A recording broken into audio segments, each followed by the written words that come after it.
Les dirigeants de l'UE se sont mis d'accord sur un plan ambitieux visant à accroître considérablement les investissements et les dépenses de l'Europe en matière de défense et de sécurité pour un montant pouvant atteindre 800 milliards d'euros. Cette réunion d'urgence à Bruxelles avec la participation du président ukrainien Volodymyr Zelensky a été organisée en réponse à la détérioration des relations transatlantiques et à l'annonce par les États-Unis de la suspension des livraisons militaires à Kiev. En attendant, on ne sait pas si les États-Unis fourniront un appui aux troupes européennes de maintien de la paix dans l'éventualité d'un accord de paix en Ukraine. Mais pour le président du Conseil européen Antonio Costa, des garanties sont nécessaires pour préserver l'ordre mondial. First of all, the best security guarantee are the Ukrainians themselves. Since 24th of February 2022, the Ukrainian army is resisting. A lot of people believed at that time that they cannot resist more than 3 days, then more than 3 weeks. Now they are resisting more than 3 years. Because this war is not only about Ukraine, it's about the respect of international law, is the respect of international rules-based order. Pendant ce temps, le Premier ministre hongrois Viktor Orban a bloqué les conclusions du sommet qui réaffirmait le soutien militaire sans faille de l'UE à l'Ukraine en insistant que l'Europe s'isolait de la Russie, des États-Unis et de la Chine. Mais pour le président du Conseil européen, c'est la Hongrie qui était isolée du reste de l'Union. Hungary is a different strategic approach on Ukraine.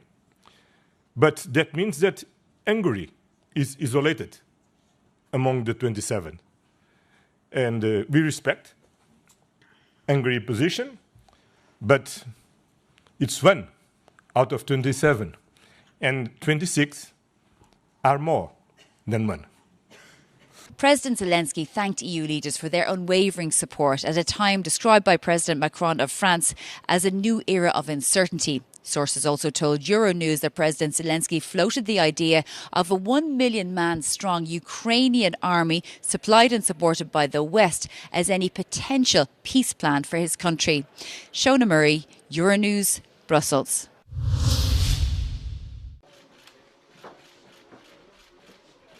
Après avoir assisté au sommet européen sur la défense ce jeudi à Bruxelles et s'être personnellement entretenu avec Emmanuel Macron et Bart De Wever, Volodymyr Zelensky a annoncé la tenue de nouvelles discussions avec les États-Unis lors d'une rencontre prévue en Arabie Saoudite la semaine prochaine.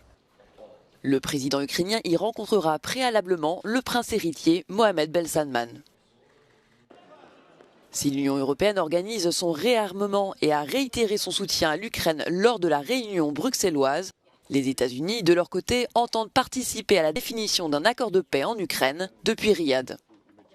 Une semaine après un échange extrêmement tendu entre Donald Trump et Volodymyr Zelensky à la Maison-Blanche, Washington affiche son optimisme quant à la reprise du dialogue avec Kiev. President Zelensky sent a letter to the president. I think the president thought that it was a really good, positive first step, and from that, we're now in discussions to coordinate a meeting with the Ukrainians in Riyadh or even potentially Jeddah. I think the idea is to get down a framework for a peace agreement and an initial ceasefire as well. Depuis le bureau ovale, Donald Trump, qui a annoncé quelques jours auparavant la suspension de l'aide militaire à l'Ukraine, s'est dit confiant quant à la conclusion d'un accord de paix que ni Kiev ni Moscou ne seraient en mesure de refuser. I think what's going to happen is Ukraine wants to make a deal because I don't think they have a choice. I also think that Russia wants to make a deal because in a different way that only I know, they have no choice either.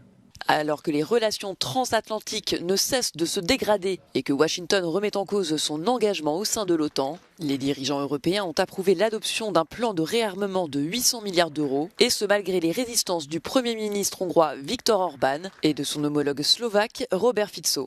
L'Allemagne, engagée dans une augmentation massive de ses investissements de défense, s'est dit prête à compenser en partie la suspension de l'aide militaire américaine à l'Ukraine.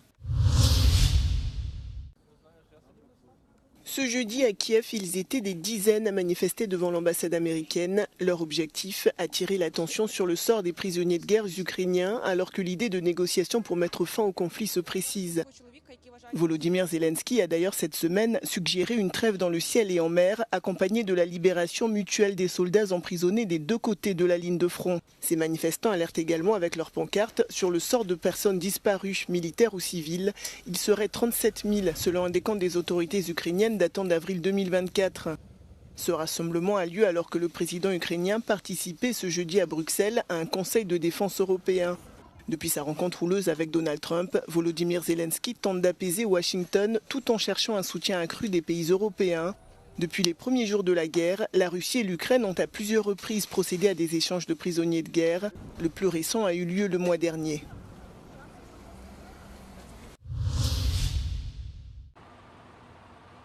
Donald Trump a annoncé jeudi un nouveau report de ses droits de douane pendant un mois sur la majorité des produits mexicains et un certain nombre de produits canadiens.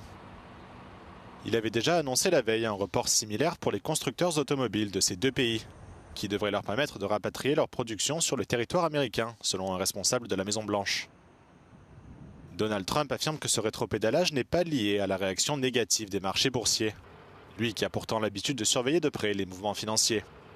No, nothing to do with the market. I'm not even looking at the market because long term, the United States will be very strong with what's happening here. Now, these were countries and companies, foreign companies, that have been ripping us off, and no president did anything about it until I came along, and then I did a lot about it. Le Canada maintient sa première vague de droits de douane de rétorsion sur 30 milliards de dollars de produits américains. Suite au report annoncé jeudi par Donald Trump, le gouvernement canadien a cependant annoncé la suspension de la deuxième série de taxes sur 125 milliards de dollars de produits. La Chine, ciblée par des droits de douane de 20%, a par ailleurs mis en garde Washington dans une déclaration sans équivoque. 相互尊重是国与国交往的基本准则，也是中美关系的重要前提。任何一个国家都不能幻想一边对华打压遏制，一边又与中国发展良好关系。这种两面人的做法，不仅不利于双边关系的稳定，也无法建立起彼此的互信。 Également dans le viseur de Donald Trump, l'Union européenne a fait savoir qu'elle répliquerait fermement à tout droit de douane à son encontre. La Commission européenne doit annoncer le 19 mars un nouveau plan pour l'acier, un secteur déjà en difficulté qui serait particulièrement vulnérable à une guerre commerciale avec les États-Unis. Dans un message particulièrement menaçant écrit sur son réseau social Truth, Donald Trump lance ce qu'il qualifie de dernier avertissement au Hamas. Si vous gardez des otages, vous êtes morts, écrit le président américain qui affirme aussi envoyer à Israël tout ce dont le pays a besoin pour, dit-il, finir le travail dans la bande de Gaza. La publication de ce message intervient alors que Washington a confirmé avoir eu des contacts directs avec le Hamas, des discussions qui ont notamment porté sur la libération du seul otage israélo-américain encore en vie et des corps de 4 autres israélo-américains. Selon le Hamas, l'ultimatum de Donald Trump encourage Israël à ne pas appliquer les termes de l'accord de cessez-le-feu conclu en janvier. L'État hébreu a déjà été pointé du doigt par le Programme alimentaire mondial pour avoir bloqué depuis dimanche l'accès à l'aide humanitaire à Gaza.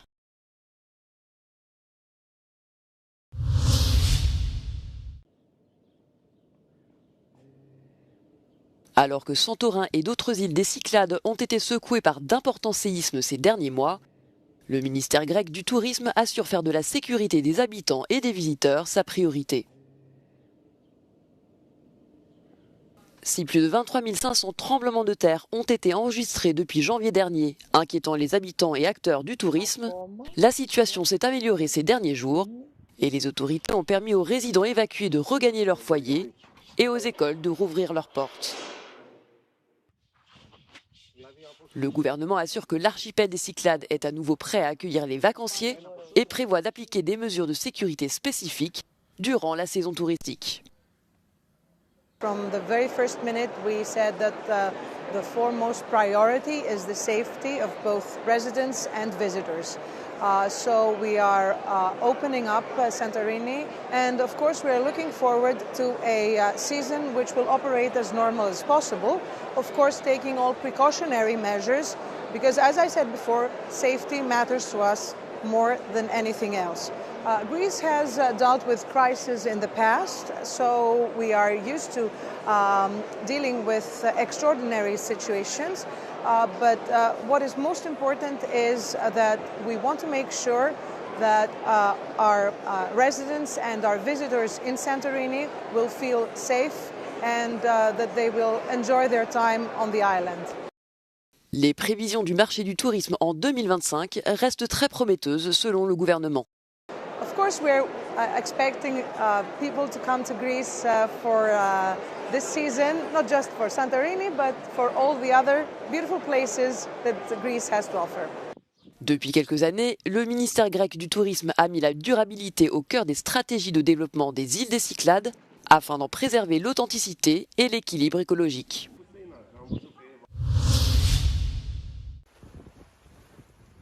L'entreprise américaine SpaceX a perdu le contact avec une autre fusée jeudi.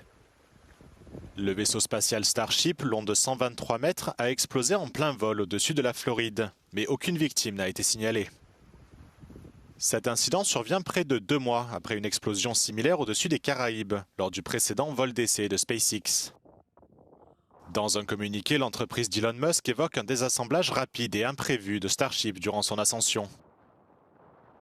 Le centre de contrôle a alors perdu tout contact avec l'appareil, qui était en route pour l'océan Indien. L'administration de l'aviation américaine a suspendu plusieurs décollages et ralenti des avions pour limiter les risques de collision avec les débris. Seul succès de ce 8e vol d'essai, SpaceX a de nouveau réussi à récupérer le premier étage de sa fusée sur le pas de tir, dans une manœuvre spectaculaire.